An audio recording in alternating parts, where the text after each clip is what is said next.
Assalamualaikum warahmatullahi wabarakatuh. Perkenalkan, nama saya Ulfia Fauzana dari program studi Magister Pendidikan Dasar di Universitas Muhammadiyah Palangkaraya.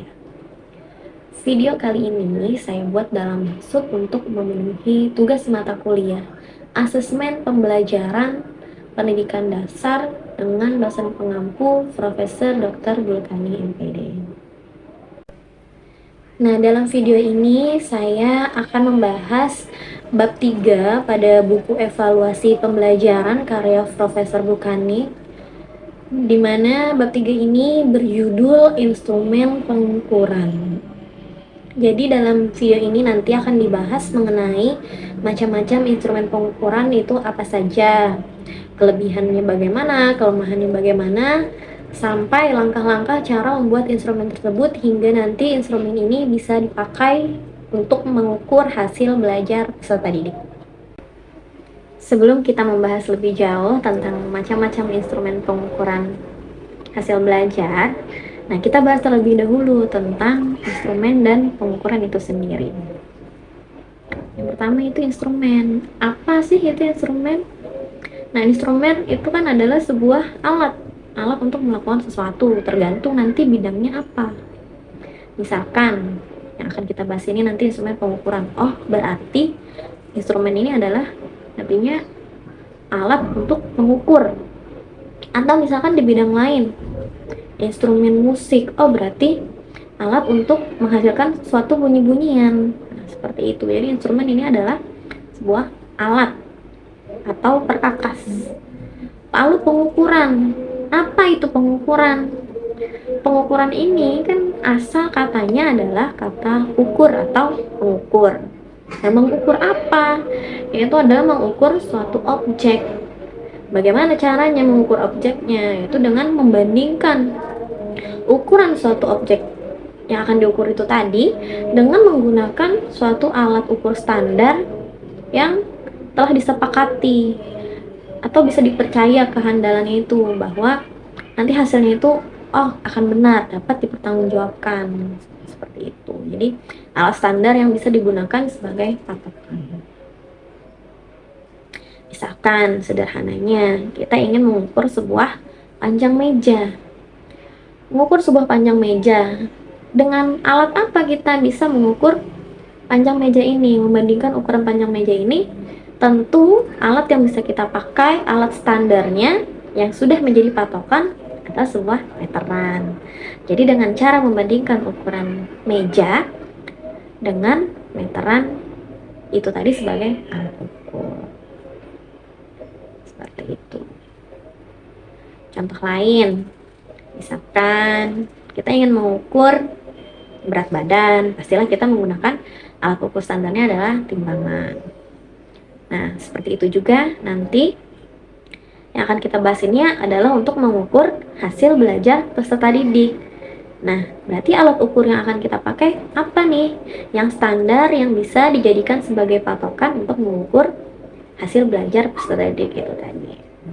Jadi, antara pengukuran dengan instrumen itu tidak dapat dipisahkan. Karena untuk melakukan pengukuran pastilah membutuhkan sebuah instrumen atau alat itu tadi. Sehingga dapat kita simpulkan instrumen pengukuran itu adalah alat standar yang digunakan sebagai alat ukur, sehingga nanti alat ukur itu dapat memperoleh suatu angka atau skor yang dapat dipercaya. Jadi nanti hasil sebuah pengukuran itu adalah bentuknya kuantitatif. Suatu instrumen disebut sebagai alat ukur standar jika instrumen itu telah diyakini akurasinya dan disepakati secara luas sebagai alat ukur. Nah, ini bagaimana supaya instrumen yang kita punya itu bisa diyakini akurasinya, diyakini sebagai alat ukur. Disitulah tantangannya dalam instrumen pengukuran hasil belajar ini. Kenapa? Karena yang namanya hasil belajar itu kan adalah aspek-aspek psikologis atau dia tersembunyi. Tidak seperti contoh yang sebelumnya tadi, misalkan meja. Kita mau mengukur meja pakai meteran, set langsung kelihatan, oh mejanya segini nih ukurannya 50 cm misalkan, ada fisiknya, kita bisa melihatnya. Tetapi ketika yang diukur adalah hasil belajar, di mana itu adalah aspek-aspek psikologis tersembunyi yang bisa kita ukur, itu hanya gejala-gejalanya saja.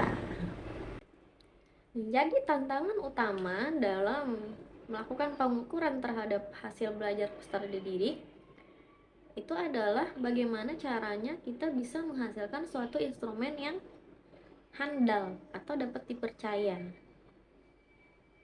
Karena yang dapat kita ukur itu hanya gejala-gejalanya saja dengan indikator-indikator tertentu yang nantinya akan disiapkan.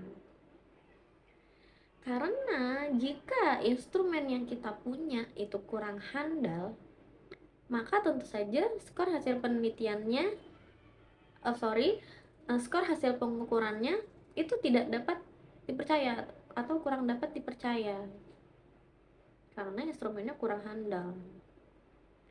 Misalkan kita ingin mengetahui pemahaman peserta didik dalam mata pelajaran matematika misalkan, diukurlah nih, ada hasil skor pengukurannya misalkan 80. Benarkah 80 ini dapat merepresentasikan hasil pemahaman peserta didik ini tadi? Benarkah dapat dipercayakah hasil pengukurannya itu tadi? Nah, di situ tantangan utamanya dalam melakukan pengukuran terhadap hasil belajar peserta didik.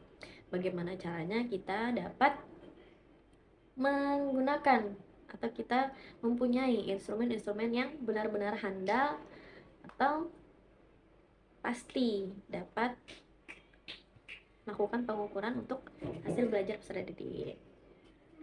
Bagaimana caranya? Karena instrumennya tentu harus up to date, harus menyesuaikan. Nanti kurikulumnya berubah, tentulah berubah lagi instrumennya, menyesuaikan lagi materinya apa, segala macamnya. Pun juga dengan peserta didiknya. Untuk mengukur peserta didik yang ini, tidak bisa lagi kita memakai instrumen-instrumen yang terdahulu karena bisa saja sudah tidak relevan lagi. Makanya harus selalu up to date instrumen-instrumen pengukuran yang digunakan. Sebelum masuk ke pembahasan selanjutnya, sebagai catatan, di sini nanti perlu dibedakan antara makna instrumen dengan butir-butir instrumen. Ketika yang dikatakan adalah instrumen, maka itu artinya adalah seperangkat alat tes hasil belajar. Sedangkan ketika dikatakan itu adalah butir-butir instrumen, maka yang dimaksud adalah per item pertanyaan maupun pernyataan yang berada dalam tes hasil belajar itu tadi. Misalkan kita ingin mengukur hasil belajar pada mata pelajaran matematika. Nah, tes hasil belajarnya ini itulah yang disebut sebagai instrumen. Nah, butir-butir instrumennya yang mana? Butir-butir instrumennya yaitu soal-soal atau pernyataan-pernyataan maupun pertanyaan-pertanyaan dalam yang berada dalam tes itu tadi. Misalkan ada 10 soal isian, 10 soal uraian. Nah, butir-butirnya adalah isian dan uraian itu tadi. Jenis instrumen pengukuran hasil belajar. Nah, menurut Lestari dan Setiawan, instrumen pengukuran hasil belajar ini dibedakan menjadi 2 jenis.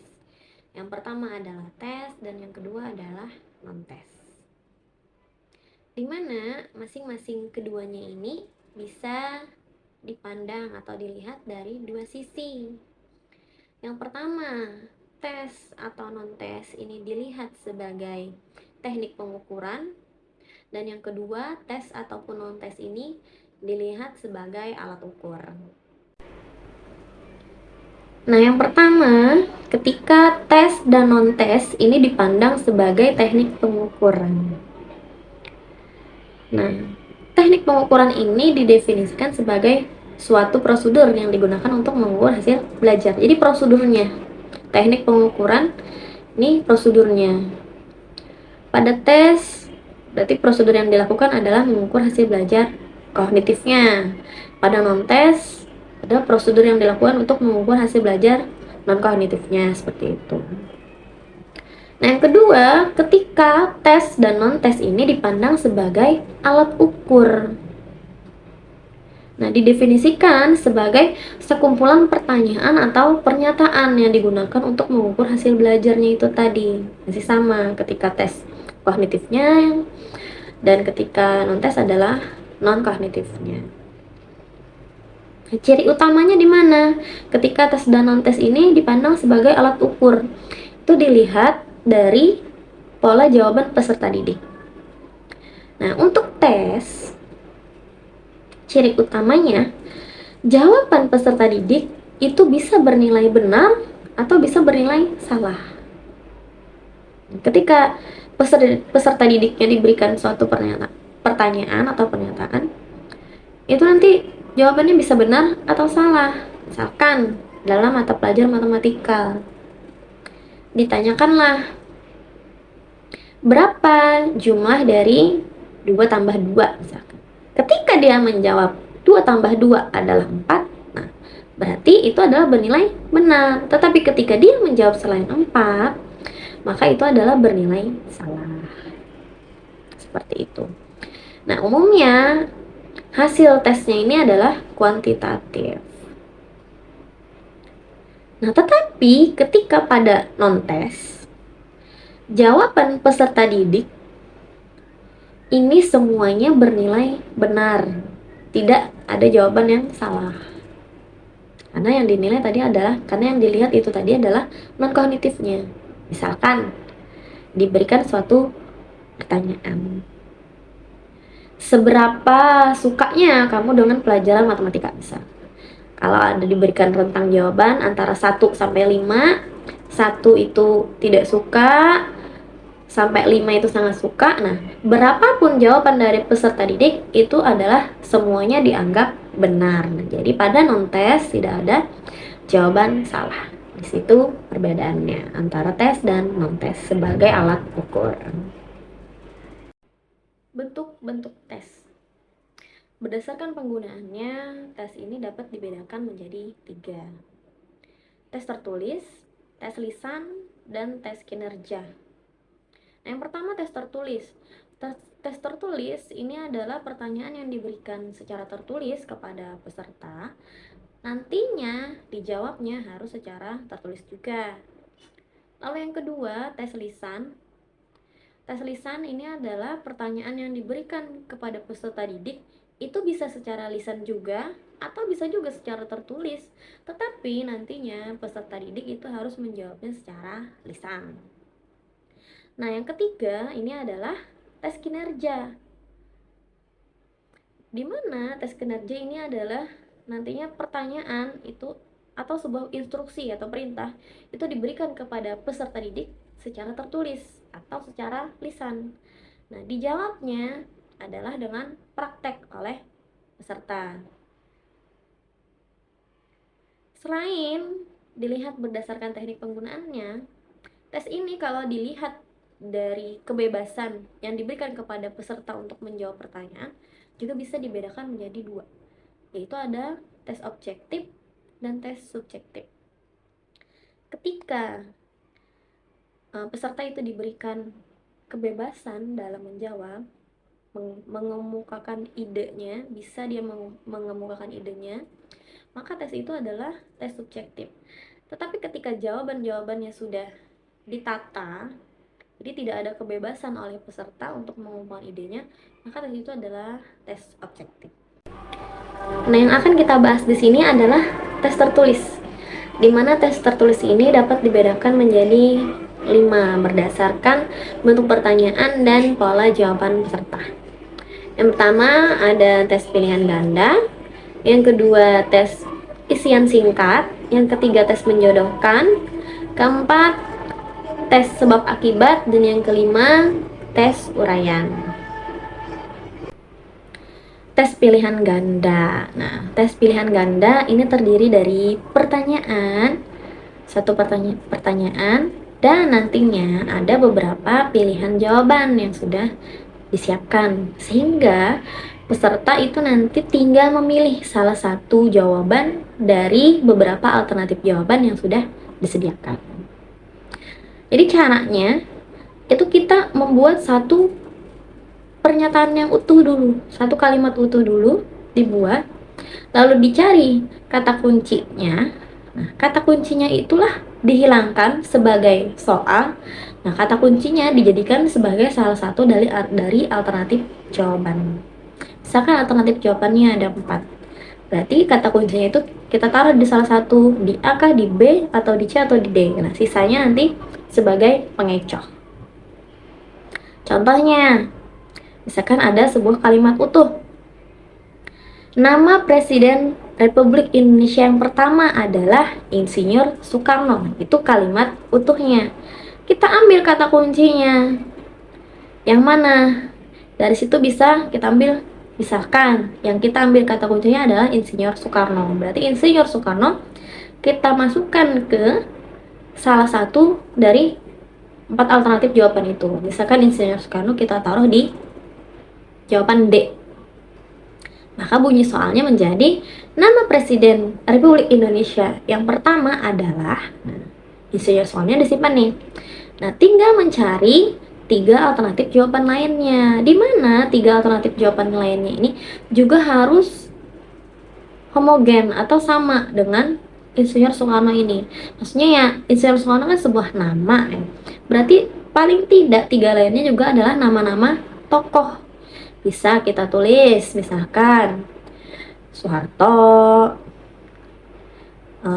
Prabowo, Susilo Bambang Yudhoyono, dan seperti itu. Jadi homogen nih, kira-kira tokoh-tokoh siapa aja yang bisa menjadi pengecoh untuk alternatif jawaban seperti itu. Lalu ada kelebihan dan kekurangan dari tes pilihan ganda ini sendiri. Bisa kita lihat di situ kelebihannya. Yang pertama, cakupan materi untuk tes pilihan ganda ini luas, karena kita bisa membuat soal yang banyak. Soal-soal yang bisa kita buat itu banyak, sehingga materi cakupannya luas. Lalu, kelebihan yang kedua, proses koreksinya lebih mudah, cepat. Karena jawaban dari peserta didik itu tadi sudah pasti. Oh A, oh B, oh C, mudah mengoreksinya. Kelebihan yang ketiga, dia memiliki nilai kebenaran yang lebih pasti karena hanya ada satu jawaban benar. Kalau jawabannya yang benar adalah B, dia menjawabnya C, sudah pasti jawabannya adalah salah, seperti itu. Jadi nilai kebenarannya pasti karena hanya ada satu jawaban benar. Lalu pengembangan variasi soalnya itu lebih mudah. Dari satu kalimat yang tadi itu kita bisa menyusun beberapa variasi soal. Kayak yang tadi, Presiden Republik Indonesia yang pertama adalah Insinyur Soekarno. Bisa yang kita ambil Insinyur Soekarno-nya, jadi soalnya Presiden Republik Indonesia yang pertama adalah siapa jawabannya. Atau bisa juga kita balik, Insinyur Soekarno adalah Presiden Indonesia yang keberapa? Pertamanya yang kita ambil. Jadi variasi soalnya banyak untuk jenis soal pilihan ganda. Selain itu, jenis pilihan ganda ini bisa digunakan untuk mengevaluasi dalam online atau daring. Oke, itu tadi kelebihannya.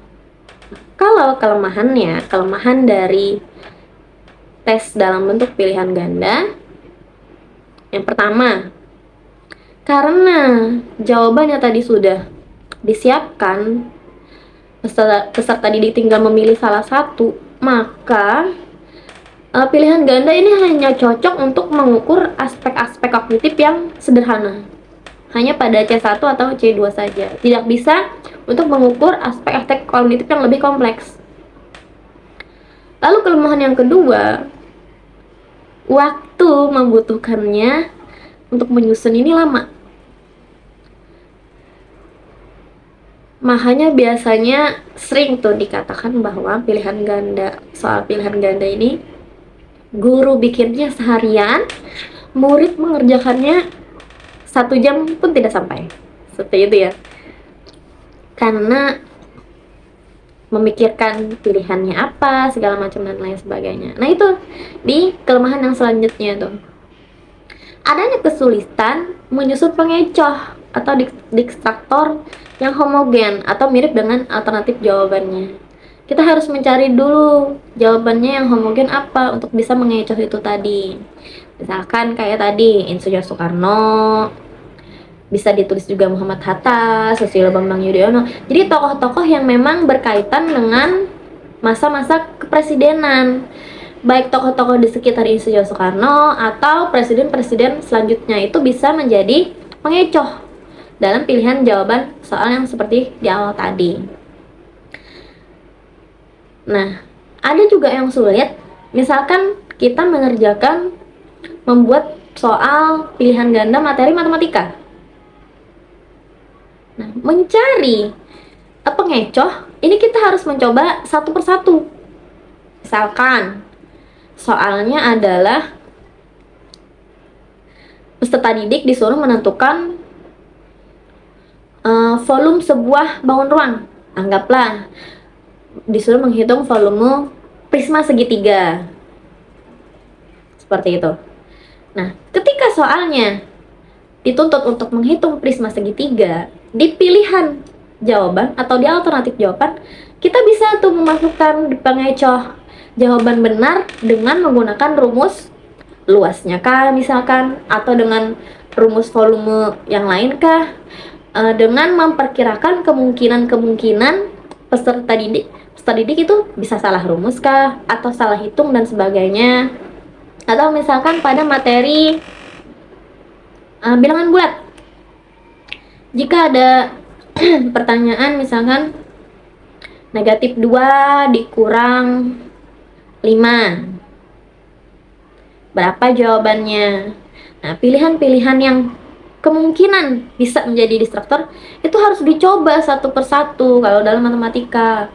Jadi kita harus bisa menerka, oh gimana ya kalau ini dikerjakannya oleh peserta dikurang, oh gimana hasilnya kalau dia mengerjakannya dengan ditambah, gimana kalau dia lupa menuliskan negatifnya, gimana kalau apa segala macamnya, dan segala kemungkinan itu untuk bisa menyusun sebuah pengecoh. Jadi di situ kesulitannya dalam membuat pengecoh di soal pilihan ganda. Nah, kelemahan selanjutnya ini memungkinkan terjadinya guessing. Apa ini guessing? Guessing ini tebak-tebakan jawaban. Tebak kancing misal, yang mana yang kupilih? A, B, C, D, E. Atau kancingnya A, B, C, D, A, B, C, D. Yang mana? Nah itu salah satu kelemahan dari tes pilihan ganda. Oke, kelemahan selanjutnya, peserta didik itu tidak diberikan kebebasan dalam mengemukakan ide, jawaban, atau pendapatnya. Karena jawabannya tadi kan sudah disediakan, dia tinggal memilih saja. Dan yang terakhir, karena jawabannya sudah dibatasi, tentulah kita tidak bisa mengetahui proses berpikir peserta didik. Karena keterbatasan aspek yang diukur tadi hanya aspek yang sederhana, tidak bisa mengukur aspek yang kompleks.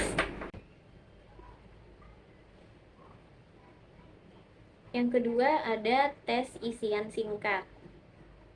Nah, serupa dengan tes pilihan ganda, tes isian ini juga berawal dari sebuah pernyataan utuh yang kata pentingnya kita hilangkan dan diganti dengan bagian kosong atau biasanya diisi dengan titik-titik. Nah, bedanya di sini kita tidak perlu menyediakan alternatif jawaban seperti pilihan ganda. Jadi, kata yang sudah kita hilangkan cukup disimpan aja, langsung dihilangkan tanpa harus mencari alternatif homogen lainnya. Yang bisa dilihat di situ kelebihan dari tes isian singkat. Yang pertama, soal dan jawaban yang singkat memudahkan untuk kita menyusun butir soal. Karena isian singkat itu kan biasanya jawabannya hanya satu atau dua kata. Jadi kita tinggal menghilangkan kata penting dalam sebuah stem soal itu. Jadi itu sangat memudahkan dalam menyusun butir soal. Ditambah lagi kita tidak perlu terlalu memikirkan alternatif-alternatif jawaban seperti pada soal pilihan ganda. Nah, kelebihan yang kedua itu sama, yaitu cakupan materinya pun juga luas. Karena kita masih bisa membuat soal dengan jumlah yang banyak. Karena singkat-singkat ini tadi. Dan yang pasti juga mudah dikerjakan oleh peserta. Dan tentunya ini lebih mengurangi tebak jawaban atau guessing dibandingkan dengan pilihan ganda. Lalu proses koreksi lebih mudah karena ini berhubungan juga dengan kelebihan yang selanjutnya, yaitu nilai kebenaran lebih pasti. Sebab jawabannya itu hanya ada satu jawaban benar. Jadi pasti juga lebih mudah dikoreksi. Dan masih bisa juga digunakan untuk model daring. Itu kelebihannya. Sekarang kita lihat kelemahannya. Kelemahan dari tes isian singkat. Yang pertama, sama ya. Dia sulit untuk mengukur aspek-aspek kognitif yang lebih kompleks. Jadi sama kayak pilihan ganda, hanya bisa mengukur C1 dan C2, belum bisa untuk mengukur C4, C5, C6 seperti itu. Lalu kelemahannya juga peserta tidak diberikan kebebasan untuk mengemukakan ide karena jawabannya hanya jawaban singkat saja. Biasanya hanya mengandalkan hafalan atau ingatan aja tentang istilah-istilah misalkan, karena jawabannya jawaban singkat itu tadi. Dan kelemahan yang terakhir itu sama juga dengan kelemahan pada soal pilihan ganda, kita tidak dapat mengetahui proses berpikir peserta. Beberapa kaidah yang harus dipenuhi dalam menyusun butir soal isian singkat. Itu yang pertama, stem soal harus disusun berdasarkan tujuan pengukuran yang telah ditetapkan dan aspek hasil belajar kognitif apa yang akan diukur. Lalu yang kedua, stem soal juga harus menggunakan kalimat yang jelas, singkat, dan hanya mengandung satu pokok masalah sehingga mudah dipahami oleh peserta. Lalu yang ketiga, hindari rumusan stem soal yang mengarah pada kunci jawaban. Kemudian menyusun kunci jawaban segera setelah menyusun stem soal. Dan yang terakhir, kunci jawaban itu merupakan kata atau kalimat yang pasti. Yang ketiga ada tes menjodohkan. Nah, tes menjodohkan ini adalah tes yang terdiri dari dua bagian atau dua kolom misalkan, dimana nanti peserta didik itu diminta menghubungkan atau menjodohkan antara kolom pertama dengan kolom kedua. Ini misalkan ini soalnya, sini jawabannya, nanti diminta dihubungkan. Nah, di situ bisa dilihat kelebihan dan kelemahan dari tes menjodohkan ini. Yang pertama, kelebihan yang pertama, materi yang dapat dicakup itu luas, cakupan materinya luas. Lalu yang kedua, mudah dikerjakan oleh peserta tes dan juga proses koreksi mudah, serta memiliki nilai kebenaran yang pasti karena jawaban hanya ada satu. Lalu kelemahannya, sulit untuk mengukur aspek belajar kognitif yang lebih kompleks. Lalu peserta tes juga tidak diberikan kebebasan untuk mengemukakan ide atau pendapat dalam menjawab. Selain itu, kelemahan selanjutnya, kita juga tidak dapat mengetahui proses berpikir dari peserta tes. Kurang lebih kelebihan dan kelemahannya ini masih sama dengan pilihan ganda dengan juga isian singkat. cakupannya masih sama-sama luas, juga masih mudah dikerjakan oleh peserta, koreksinya juga mudah, dan jawabannya juga satu, pasti jawabannya. Kelemahannya pun juga begitu ya, masih sama, hanya bisa mengukur di aspek-aspek kognitif sederhana, tidak bisa mengukur yang kompleks, dan peserta juga tidak diberikan kebebasan untuk menjawab, serta kita tidak dapat mengetahui proses berpikir peserta tesnya. Ketiga-tiganya itu ada di pilihan ganda, di isian singkat, dan juga di yang menjodohkan ini. Nah, ada beberapa kaidah yang harus dipenuhi saat kita menyusun butir soal untuk tes menjodohkan ini. Yang pertama, itu kita harus menyusun stem soal berdasarkan tujuan pengukuran yang telah ditetapkan dan aspek hasil belajar kognitif apa yang akan kita ukur. Itu harus berkesesuaian. Yang kedua, itu akan lebih baik jika stem soal untuk mengukur aspek yang homogen, sehingga nanti alternatif jawabannya juga homogen. Misalkan contohnya kayak gini, kita ambil pada mata pelajaran IPA, pada fungsi-fungsi organ misalkan. Nah, jadi pada pertanyaan semuanya tuh penjelasan atau isi tentang fungsi-fungsi organ. Organ yang berfungsi untuk ini apa, organ yang berfungsi untuk ini apa, organ yang berfungsi untuk ini apa. Nah, jadi homogen juga jawaban yang di sebelahnya, semuanya adalah organ-organ tubuh. Jadi yang di sini tadi fungsi organnya, yang di sini organnya apa. Itu maksudnya homogen aspek yang diukurnya. Lalu yang ketiga, rumusan STEM itu diletakkan di sebelah kiri dengan kalimat yang bagus, yang jelas, sehingga hanya mengandung satu pokok masalah, dan pastinya itu akan memudahkan peserta untuk mudah memahami. Lalu yang keempat,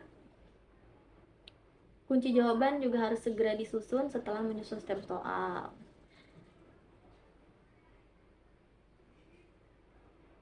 Diletakkan di sebelah kanan beserta dengan pedoman penskorannya. Usahakan kunci jawaban itu merupakan satu kata yang pasti. Kayak tadi ya. Organ yang berfungsi untuk memompa darah. Pasti itu sudah jawabannya dijodohkan ke kata jantung seperti itu, tidak rancu. Lalu yang selanjutnya, antara jumlah soal dengan alternatif jawaban yang di sebelahnya, usahakan lebih banyak jawabannya daripada soalnya, seperti itu. Paling tidak jumlah jawaban itu 1,5 kali dari jumlah soal. Jadi misalkan soalnya 5, maka jawaban yang kita sediakan itu harus lebih dari 5. Itu lebih baik seperti itu. Jadi ketika soal terakhir tidak hanya tersisa satu tuh pasti jawabannya, tidak, masih ada jawaban lain yang masih ada kemungkinan peserta didik untuk memikirkan jawaban yang mana, seperti itu.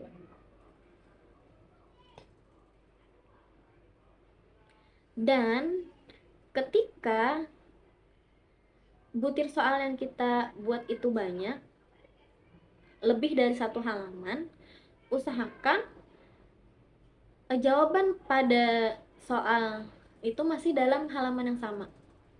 Misalkan banyak nih, misalkan ada 20 soal.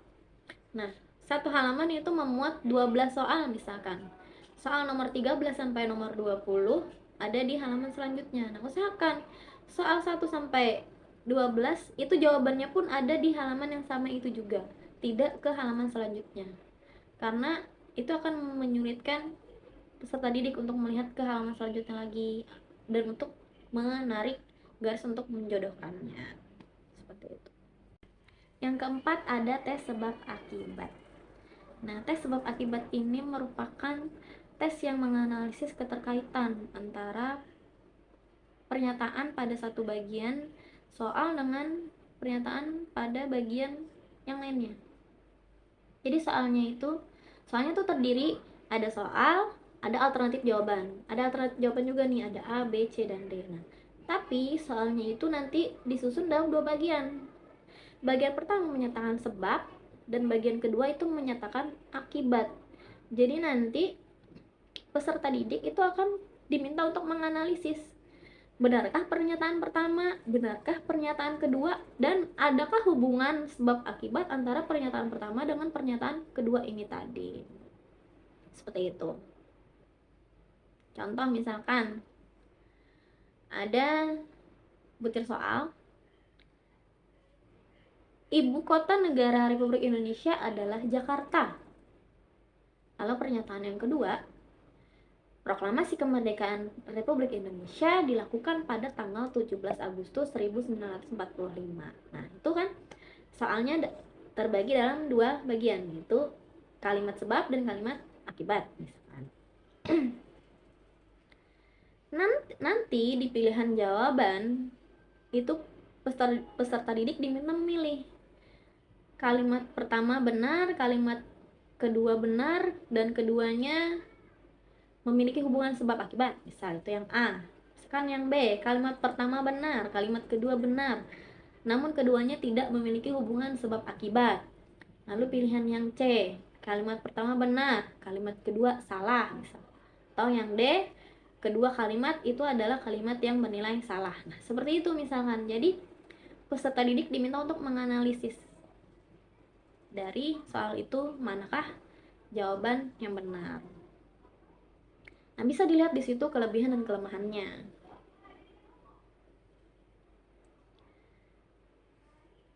Nah, di sini kelebihannya pada soal sebab akibat ini dia sudah mampu untuk menggambarkan kemampuan berpikir peserta didik. Karena dia harus menganalisis adakah hubungan sebab akibat antara keduanya seperti itu. Dan juga sudah cocok untuk mengukur hasil belajar kognitif pada aspek yang lebih kompleks. Tidak hanya C1 dan C2 saja seperti pada tes-tes yang sebelumnya. Walaupun begitu, ini masih mudah dalam mengoreksinya karena kan pilihan jawabannya itu tadi ada A, B, C, dan D misalkan. Jadi jawaban benarnya memang hanya juga ada satu jawaban. Jadi masih mudah untuk mengoreksi dan memberikan skor. Lalu kelemahannya, nah itu kelemahannya kita cukup sulit untuk menyusun butir soal yang baik. Dan selain sulit untuk membuatnya, peserta juga lebih sulit untuk menjawabnya karena harus menganalisis dulu antara kalimat yang satu dengan kalimat yang lain. Nah, kelemahan selanjutnya ini masih memungkinkan peserta untuk melakukan guessing karena tadi bentuknya adalah alternatif jawaban pilihan A, B, C, atau D. Masih bisa dia tebak kancing. A, B, C, D masih bisa menebak. Tidak tidak mengumumkan idenya sendiri seperti itu. Dan yang terakhir kelemahannya, tes sebab akibat ini kurang cocok untuk butir soal yang menekankan ke kemampuan berhitung. Nah, lalu ada beberapa pedoman yang harus kita perhatikan dalam menyusun soal bentuk tes sebab akibat ini, menyusun butir soal dalam bentuk sebab akibat ini. Yang pertama, pasti seperti sebelum-sebelumnya juga ya, harus menyusun berdasarkan dengan tujuan pengukuran, harus sesuai dengan tujuan pengukuran. Lalu yang kedua, pernyataan sebab akibat itu merupakan pernyataan yang pendek dan jelas, hanya mengandung satu pokok masalah, tidak rancu. Lalu yang ketiga, pernyataan sebab dan pernyataan akibat itu harus merupakan kalimat yang telah bernilai benar. Tidak boleh menggunakan kalimat jika maka. Dan yang terakhir, segera membuat kunci jawaban dan pedoman penskoran pada stem soal. Nah, yang terakhir ada tes uraian. Nah, apa tes uraian? Kita sering menyebutnya ini esai, ya. Jadi, tes uraian atau tes esai ini tes yang jawabannya membutuhkan jawaban dari peserta itu lebih rinci. Dia menggunakan kalimatnya sendiri, menyusun kalimatnya sendiri untuk menjawab pertanyaan. Jadi jawabannya panjang, rinci, dan menggunakan kalimatnya sendiri. Tentunya karena ini menggunakan kalimat peserta didik sendiri, ini sangat cocok digunakan untuk mengukur hasil belajar yang lebih kompleks seperti C5, C6 seperti itu. Nah, bisa dilihat kelebihan dan kelemahan dalam tes uraian ini. Yang pertama, kelebihannya kita mudah untuk menyiapkan dan menyusun pertanyaan. Lalu, mampu mengukur hasil belajar pada aspek yang lebih kompleks. Lalu membantu peserta didik untuk menumbuhkan kemampuan menulis dan berpikirnya. Karena harus menulis kan, jawabannya harus panjang, memikirkan apa yang mau ditulis segala macam. Dan yang pasti memperkecil peluang menjawab secara tebak-tebakan. Karena harus berpikir, tidak disediakan lagi jawaban, harus memikirkan sendiri apa jawabannya. Seperti itu. Lalu kelemahannya, cakupan materinya terbatas. Karena dalam soal esai itu kita tidak mungkin membuat soal yang banyak. Biasanya soal esai itu hanya beberapa soal saja. Karena tentunya kalau banyak akan memakan waktu yang lama. Oke, kelemahan yang selanjutnya, jawaban yang panjang menyebabkan kita itu sulit untuk menetapkan jumlah butir soal dalam jumlah yang benar. Itu tadi ya, berhubungan dengan cakupan materi yang terbatas tadi. Karena kalau kita kasih soalnya banyak, otomatis waktu yang tersedia itu tidak akan cukup untuk mengerjakan semua soal, karena harus menjawab yang panjang-panjang itu tadi.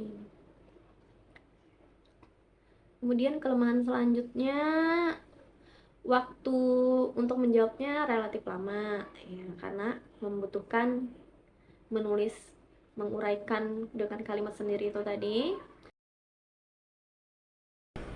Kelemahan yang selanjutnya itu kita untuk mengoreksinya lama, karena harus membaca satu persatu kalimat-kalimat yang disusun oleh peserta, dimana jawaban satu orang dengan orang yang lainnya itu pasti berbeda dan jawabannya panjang-panjang. Jadi itu membutuhkan waktu dan energi untuk mengoreksi jawabannya. Nah, belum lagi kalau kualitas tulisan dan kemampuan menyusun kalimat peserta didik itu kurang bagus, sehingga dapat mengganggu hasil pengukuran. Lalu juga, skor hasil pengukuran itu dapat dipengaruhi oleh kemampuan peserta dalam memahami pertanyaan. Karena tidak jarang juga soalnya mintanya apa, tapi peserta menjawabnya lain atau kurang sesuai dengan apa yang diharapkan.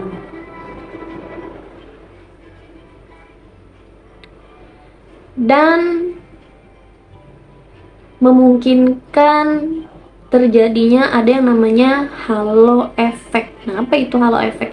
Jadi halo effect ini kecenderungan untuk memberikan skor lebih tinggi pada peserta tes yang dikenal sebagai peserta yang pintar, dan demikian sebaliknya juga di situ. Jadi memungkinkan terjadinya halo effect. Lalu yang terakhir, pemberian skor itu bersifat subjektif, menyebabkan tingkat ketepatan dan konsistensi itu rendah. Karena jawabannya kan bervariasi, berbeda dengan pada pilihan ganda atau uraian misal, itu jawabannya pasti. Kalau benar satu misalkan, kalau salah oh itu salah. Sedangkan pada tes uraian itu kan skornya bervariasi, misalkan benar semua atau nanti benar sebagian. Nah, itu menyebabkan tingkat ketepatannya kurang konsisten seperti itu.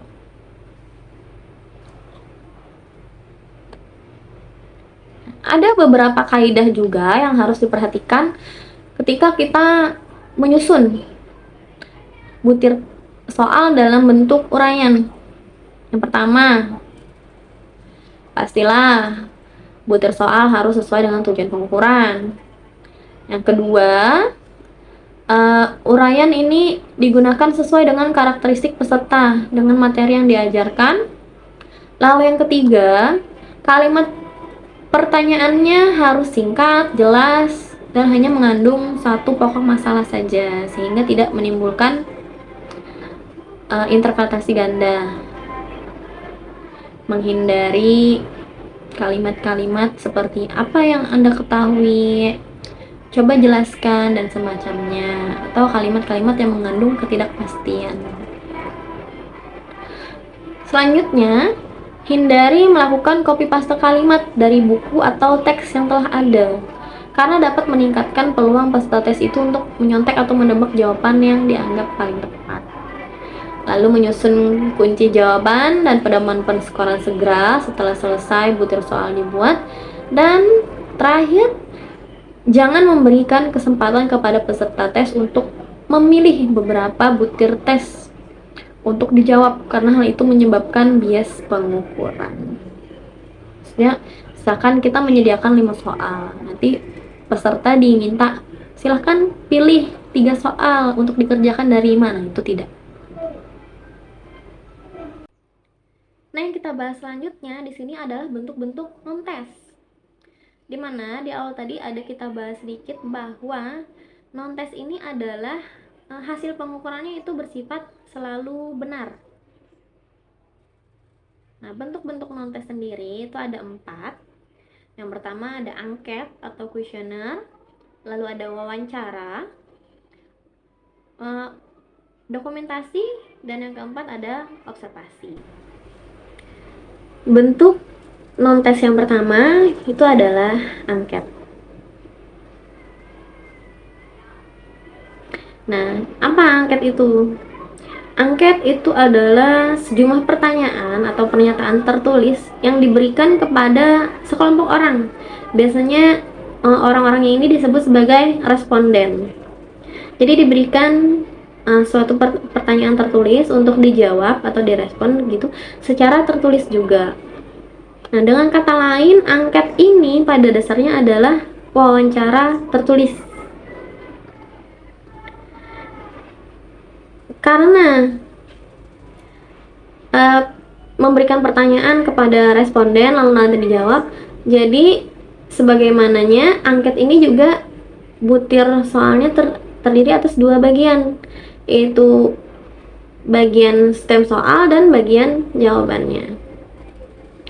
Dilihat dari cara menjawabnya, angket ini terbagi menjadi 2, yaitu angket tertutup dan angket terbuka. Yang pertama, angket tertutup. Nah, angket tertutup ini jawabannya sudah disediakan oleh evaluator, sehingga responden nantinya tinggal memilih. Misalkan kita ingin mengetahui karakter sikap seorang peserta didik itu terhadap suatu mata pelajaran. Kita tanyakan seberapa suka dia dengan mata pelajaran matematika misalnya. Nah, kita sudah menyediakan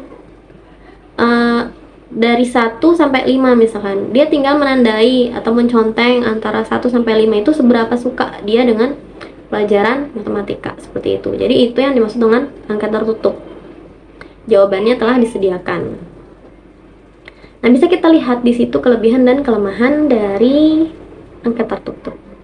Kelebihan, praktis dalam penggunaan, tidak memerlukan kehadiran evaluator, dan bisa melakukannya itu dalam jumlah banyak atau serentak. Responden memiliki kebebasan waktu dan keadaan untuk mengisi angket, lalu mudah dalam memberikan skor, penilaian lebih objektif, responden cenderung lebih mudah menjawab, dan juga dapat dibuat secara online. Lalu kekurangannya, responden tidak memiliki kebebasan untuk mengumpan pendapat karena jawaban sudah disediakan tadi, tinggal memilih saja. Dan di sini sulit mendapatkan jaminan bahwa jawabannya itu akan diberikan dengan jujur sesuai dengan keadaan responden yang sebenarnya.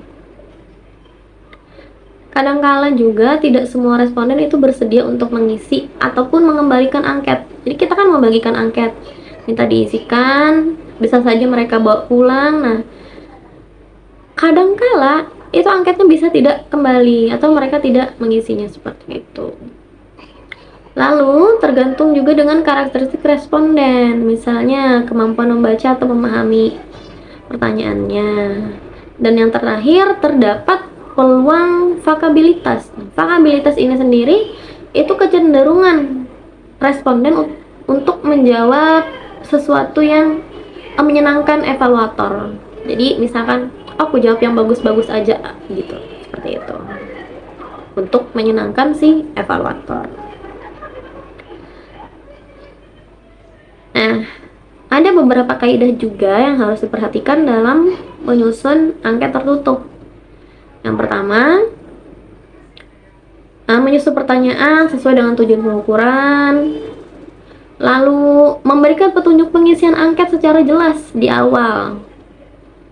Menyusun alternatif jawaban yang sesuai dengan pertanyaan, menggunakan kalimat yang jelas, ringkas, dan tidak rancu sehingga mudah dipahami responden. Dan yang terakhir, menghindari kata atau kalimat yang memojokkan responden. Pada angket terbuka ini, itu jawaban itu dibebaskan kepada responden untuk menjawabnya. Jadi jawabannya tidak disediakan, sehingga responden itu secara bebas menyusun kalimat jawabannya sendiri sesuai dengan yang mereka inginkan. Nah, angket terbuka ini digunakan untuk memperoleh jawaban yang lebih mendalam dari responden. Misalkan kayak tadi kita hanya menanyakan seberapa suka dia dengan menyediakan rentang 1-5. Nah, pada angket terbuka ini kita bisa sekaligus untuk memperdalam kenapa dia suka, apa yang menjadikan alasan dia suka. Nah, di situ fungsi dari si angket terbuka ini. Jadi, angket terbuka ini dia mencari untuk menemukan pendapat atau pandangan responden terhadap suatu hal. Nah, di situ bisa dilihat sendiri kelebihan dan kekurangan angket terbukanya. Kelebihannya apa saja, lalu kelemahannya apa saja. Nah, karena pada angket terbuka ini itu lebih menekankan kepada pendapat atau pandangan responden terhadap sesuatu. Jadi angket ini itu tidak dimaksudkan untuk pengukuran, tetapi dalam angket terbuka itu istilahnya adalah istilah evaluasi. Kita mengevaluasi responden. Nah, ada beberapa pedoman yang harus diperhatikan dalam menyusun angket terbuka. Yang pertama, itu butir angket harus sesuai dengan tujuan evaluasi dan karakter responden. Lalu, memberikan petunjuk pengisian secara jelas pada bagian awal angket. Jumlah butir angket tidak terlalu banyak. Menyusun kalimat stemnya itu dengan jelas, singkat, dan tidak mengandung satu pokok masalah, tidak bertele-tele seperti itu ya, sehingga tidak menimbulkan interpretasi ganda. Oke, potong. Beberapa kaidah yang harus diperhatikan dalam menyusun angket terbuka. Yang pertama, butir angket itu harus sesuai dengan tujuan evaluasi dan karakter responden. Lalu, memberikan petunjuk pengisian secara jelas pada bagian awal angket. Jumlah butir angket juga tidak terlalu banyak karena akan menyulitkan responden dalam mengisi jika terlalu banyak. Dan kalimat stem itu harus singkat, jelas, dan hanya mengandung satu pokok masalah supaya tidak rancu. Yang terakhir, menyusun kerangka jawaban dari pertanyaan angket itu sebagai patokan. Jadi dikasih frame gitu jawabannya. Kalau harus dijawab di bagian itu. Bentuk non-tes selanjutnya di sini ada yang namanya wawancara. Nah, wawancara ini tidak terlepas dari ada yang namanya pedoman wawancara. Jadi ada wawancara, ada pedoman wawancara. Nah, apa bedanya? Ketika wawancara ini adalah prosesnya,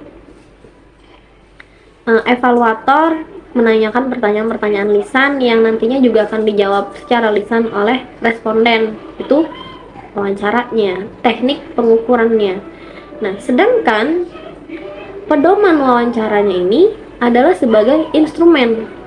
Jadi instrumen wawancara, di mana pedoman wawancaranya ini nanti akan berisi panduan-panduan tertulis yang berisi butir-butir pertanyaan yang akan ditanyakan kepada responden melalui wawancara. Nah, wawancara ini sendiri itu terbagi menjadi dua, yaitu wawancara terstruktur dan wawancara mendalam. Wawancara terstruktur. Nah, apa sih wawancara terstruktur ini?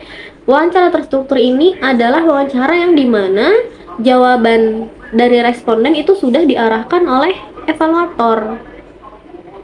Jadi kayak sudah nanti jawabannya tuh bisa ini. Nah, sudah dirincikan. Jadi responden tinggal memilih mana jawaban yang sesuai dengan diri dia sendiri, seperti itu. Contohnya misalkan kita menanyakan kepada peserta didik seberapa sulit dia menganggap pelajaran matematika itu. Jadi pilihan jawaban yang diberikan itu misalkan cukup sulit, atau mudah, seperti itu. Jadi pilihannya itu sudah disediakan sehingga responden tinggal memilih mana jawaban yang sesuai dengan diri dia sendiri. Itu wawancara terstruktur. Nah, di situ sudah bisa dilihat kelebihan dan kelemahan dari wawancara terstruktur. Oke, ada beberapa kaidah yang harus diperhatikan dalam penggunaan wawancara terstruktur ini. Nah, yang pertama, kita harus menyusun pedoman wawancaranya dulu itu sebagai instrumen pemandu, karena pedoman wawancaranya itu tadi adalah sebagai alat. Lalu yang kedua, pertanyaan atau pernyataan yang ada dalam panduan wawancara itu harus sesuai dengan tujuan pengukuran dan karakteristik responden. Ketiga, kita harus memberikan penjelasan terlebih dahulu pada bagian awal kepada responden sebelum pelaksanaan wawancara. Lalu menyusun alternatif jawaban yang sesuai dengan pertanyaan. Tadi menyusun misalnya jawabannya selalu, sering, jarang, atau suka, kurang suka, tidak suka, dan sebagainya itu tadi. Dan kemudian yang terakhir adalah harus menggunakan kalimat yang jelas, ringkas, dan mudah dipahami responden. Selanjutnya ada wawancara mendalam. Nah, berbeda dengan wawancara terstruktur tadi, kalau wawancara mendalam itu responden sudah diberikan kebebasan untuk menjawab setiap pertanyaan yang diberikan. Jadi wawancaranya itu bersifat terbuka, sehingga bisa memancing responden untuk memberikan jawaban yang lebih rinci.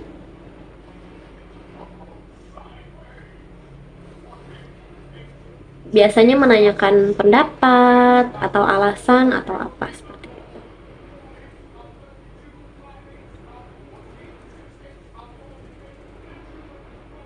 Di situ bisa kita lihat kelebihan dan kelemahan dari wawancara mendalam. Nah, ada pun beberapa kaidah yang harus diperhatikan dalam wawancara mendalam ini. Yang pertama, pastinya pedoman wawancara itu harus kita buat dulu sebagai instrumen pemandu, karena itu tadi alatnya. Lalu yang kedua, butir-butir wawancara itu sesuai dengan tujuan evaluasi dan karakteristik responden. Lalu menghindari menyusun pertanyaan lanjutan yang terlalu banyak. Kemudian pertanyaan dalam panduan wawancara itu harus sesuai dengan tujuan pengukuran dan karakteristik responden. Memberikan pengantar dan penjelasan secara jelas pada bagian awal. Sampaikan petunjuknya kepada responden sebelum pelaksanaan wawancara. Menggunakan kata dan kalimat yang jelas sehingga mudah dipahami. Dan yang terakhir, harus menghindari kalimat yang bisa memojokkan responden. Dokumentasi. Nah, apa sih dokumentasi ini? Nah, jadi kalau dokumentasi ini dia lebih dipandang sebagai teknik evaluasi, yaitu dengan cara mengumpulkan data-data itu bisa dari buku, dari foto, catatan, atau dokumen-dokumen yang terdahulu. Sama halnya seperti wawancara, dalam dokumentasi ini juga ada yang namanya pedoman dokumentasi. Jadi dokumentasi ini tadi prosesnya, proses mengumpulkan data-data itu tadi, baik mengumpulkan buku kah, catatan, foto, dan lain sebagainya.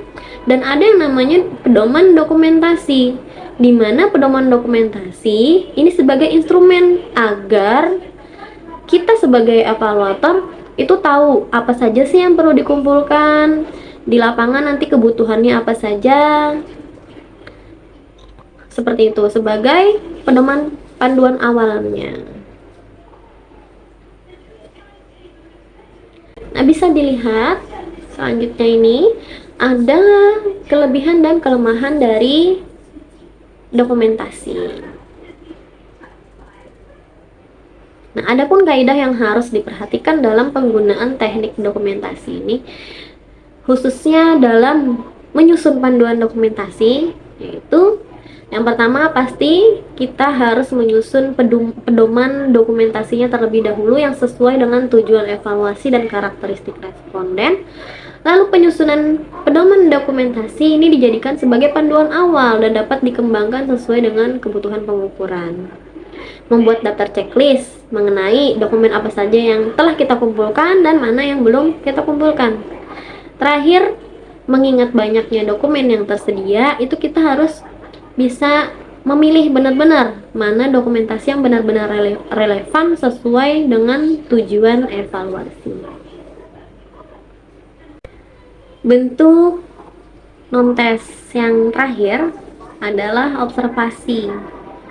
Nah, observasi ini juga mempunyai yang namanya pedoman observasi. Jadi observasi itu prosesnya dan harus ada yang namanya pedomannya sebagai instrumen atau alat observasi tersebut. Nah, observasi ini itu adalah kita sebagai evaluator melakukan pengamatan terhadap objek pengukuran atau lingkungan di sekitarnya. Bisa dengan cara melihat, mencatat, boleh juga dengan merekam kejadian-kejadian yang ada di lapangan. Nah, observasi ini sendiri itu dibedakan menjadi dua. Ada observasi partisipan dan ada observasi non-partisipan. Bedanya, kalau observasi partisipan, ini kita sebagai evaluator itu turut serta masuk ke dalam lingkungan yang kita observasi. Tetapi ketika observasi non-partisipan, itu kita tidak ikut masuk ke lingkungan yang kita observasi. Kita hanya melihat dari jauh. Misalkan pada observasi non-partisipan, kita hanya melihat peserta didik kita di kelas, sifatnya bagaimana, sikapnya bagaimana, tingkah lakunya bagaimana, kita bisa mencatatnya, langsung dicatat apa saja sesuai dengan pedoman observasi yang ada. Seperti ini bisa dilihat ada kelebihan dan kekurangan dari observasi sendiri.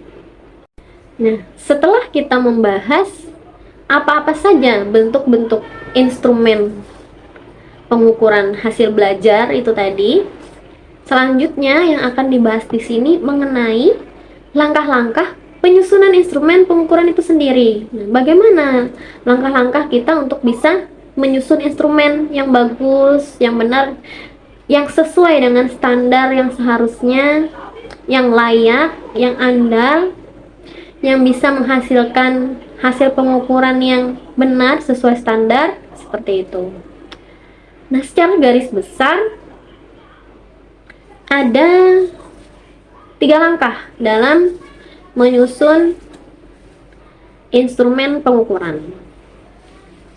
Yang pertama itu ada perencanaan, lalu yang kedua adalah analisis kualitas, dan yang ketiga adalah pengadministrasian instrumen itu sendiri.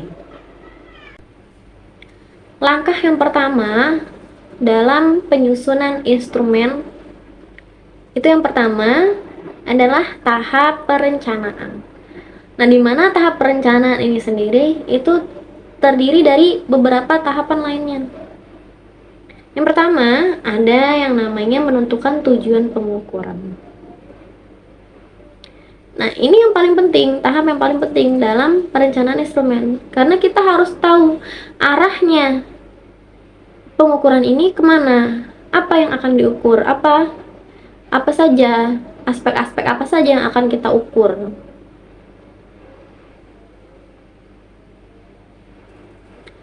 Nah, menentukan tujuan pengukuran ini harus sejalan dengan tujuan pembelajaran. Misalkan tujuan pembelajaran itu seperti ini kalimatnya. Peserta didik mampu menyebutkan nama ibu kota provinsi Kalimantan Tengah. Misalkan itu tujuan pembelajarannya.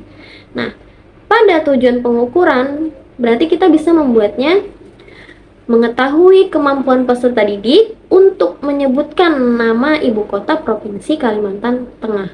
Jadi harus bersesuaian antara tujuan pembelajaran dengan tujuan pengukuran. Jadi tujuan pengukurannya ini lebih diperinci lagi dari tujuan pembelajaran.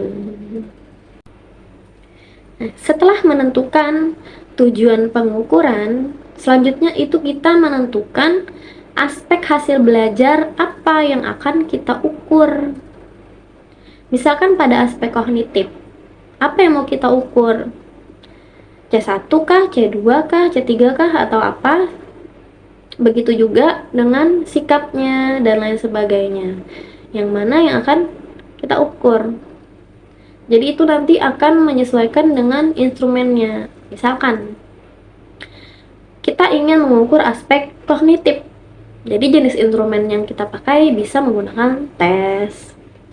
Atau kita akan mengukur aspek sikap, maka kita bisa menggunakan nanti jenis instrumennya adalah non-tes. Kita harus menentukan dulu aspek apa yang akan kita ukur. Yang ketiga, kita menentukan cakupan materi. Seberapa luas materi yang akan kita ukur. Misalkan, untuk cakupan materi yang luas, maka kita bisa menggunakan tes yang pilihan ganda atau isian singkat yang bisa mencakup materi yang luas. Atau jika materi yang akan kita ukur sedikit saja, maka kita bisa menggunakan bentuk tes yang uraian atau sebab akibat yang memang difungsikan untuk cakupan materi yang lebih sempit, seperti itu. Nah, setelah menentukan tujuan, menentukan aspek apa yang akan dinilai, menentukan cakupan luas atau sempitnya materi, barulah kita bisa menentukan jenis dan bentuk instrumen berdasarkan 3 hal yang sudah kita tentukan tadi. Seperti tadi kita melihat cakupan materinya luaskah atau sempitkah, maka instrumen apa yang cocok. Nah, di situ. Jadi selesaikan 3 itu tadi dulu, maka dari situ kita bisa melihat yang mana jenis instrumen yang cocok yang bisa kita gunakan. Setelah kita dapat jenis dan bentuk instrumen apa yang akan kita gunakan selanjutnya adalah kita bisa menentukan jumlah butir pertanyaan. Butir instrumennya seberapa banyak. Jika cakupan materinya luas, maka bisa saja butirnya pun juga banyak agar semuanya bisa tercakup. Dan yang harus dipertimbangkan juga adalah waktu atau kesediaan peserta dalam menjawab. Jika waktunya terbatas, tentu saja jumlah butir instrumen yang harus kita siapkan juga setidaknya tidak terlalu banyak, seperti itu. Kemudian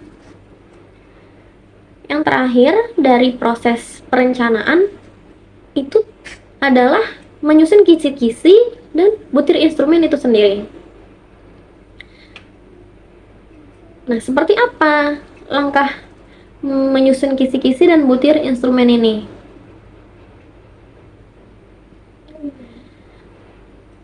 Nah, di sini selanjutnya bisa kita lihat contoh dari kisi-kisi instrumen pengukuran aspek kognitif berbentuk tes.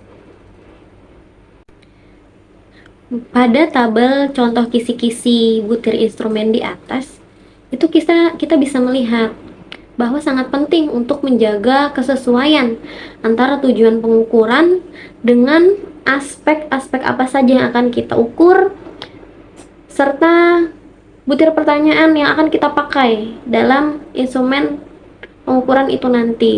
Kesesuaiannya seperti apa, harus sesuai sehingga nanti instrumen yang dibuat itu akurat.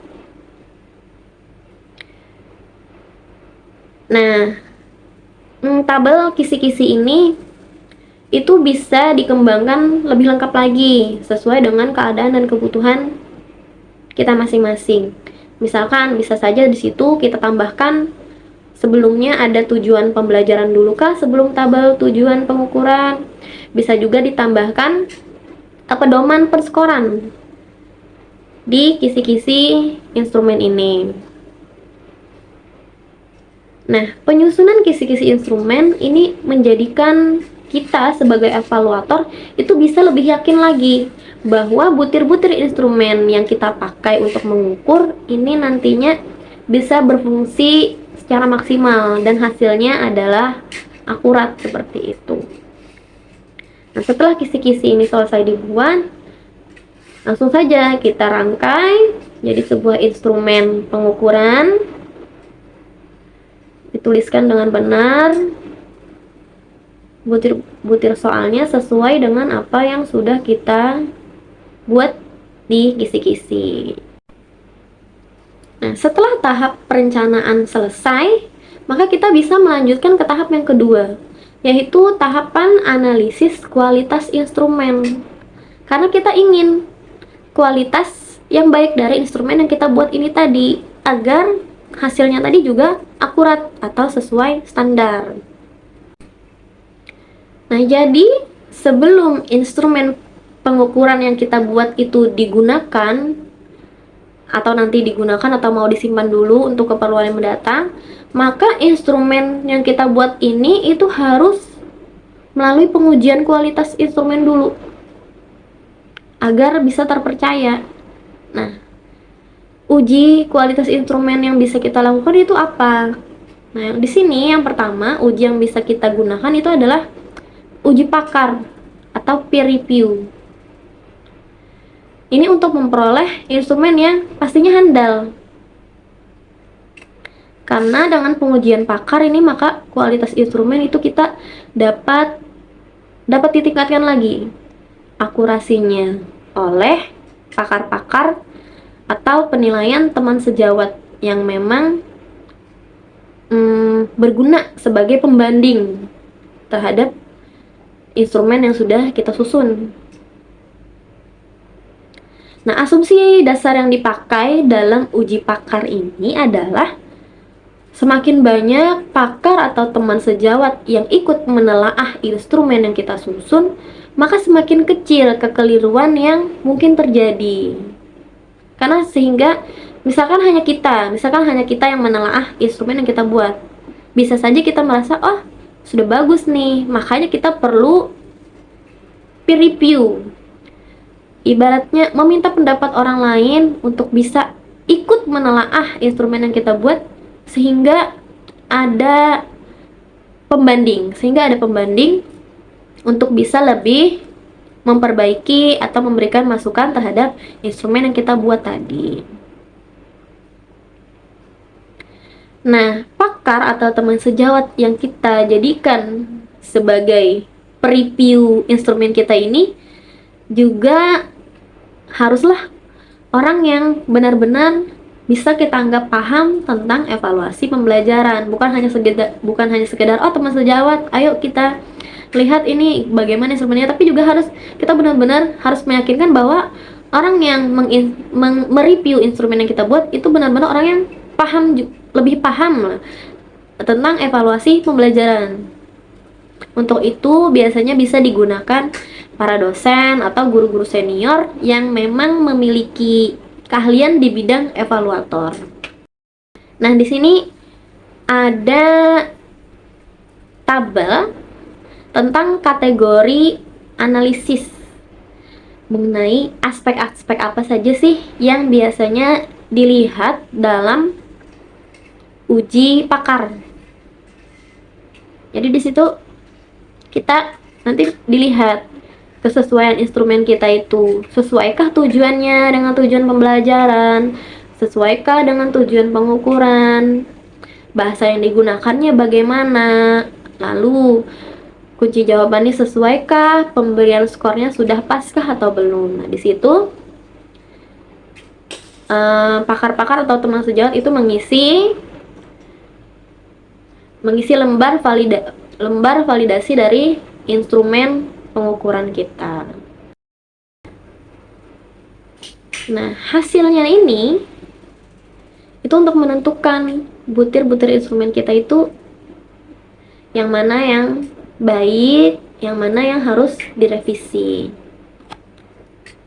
Seperti itu. Selain uji pakar, selanjutnya bisa dengan uji coba di lapangan untuk bisa melihat kualitas dari instrumen kita.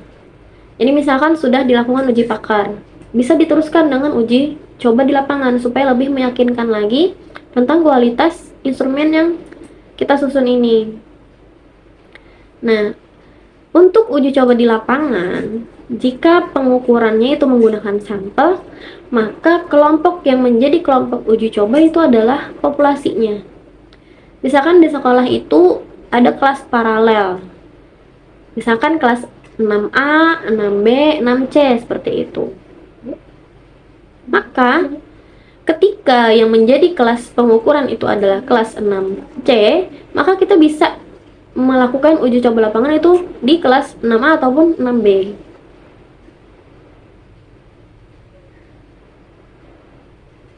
Kenapa tidak disarankan uji coba itu pada kelas pengukuran? Karena ditakutkan adanya pembiasan skor. Pembiasan skor ini bisa saja terjadi karena peserta tes itu sudah pernah mengerjakan tesnya itu sebelumnya. Misalkan dia juga menjadi uji coba. Makanya disarankan untuk uji coba itu adalah yang bukan sampelnya, misalkan ngambil dari populasinya yang lebih luas, seperti itu.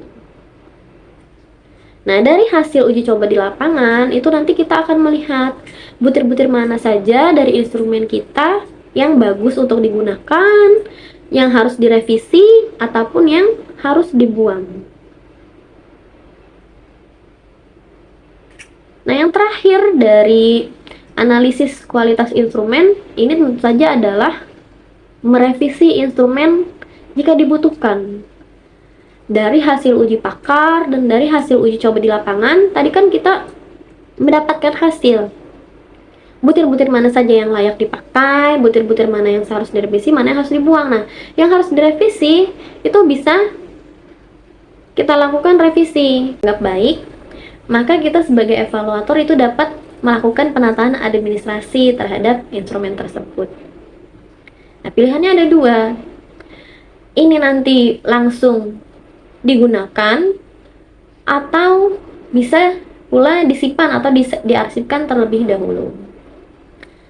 Nah, dalam instrumen yang baik ini tentu harus diadministrasikan secara baik pula. Nah, dalam mengadministrasi instrumen ini ada beberapa hal yang harus diperhatikan.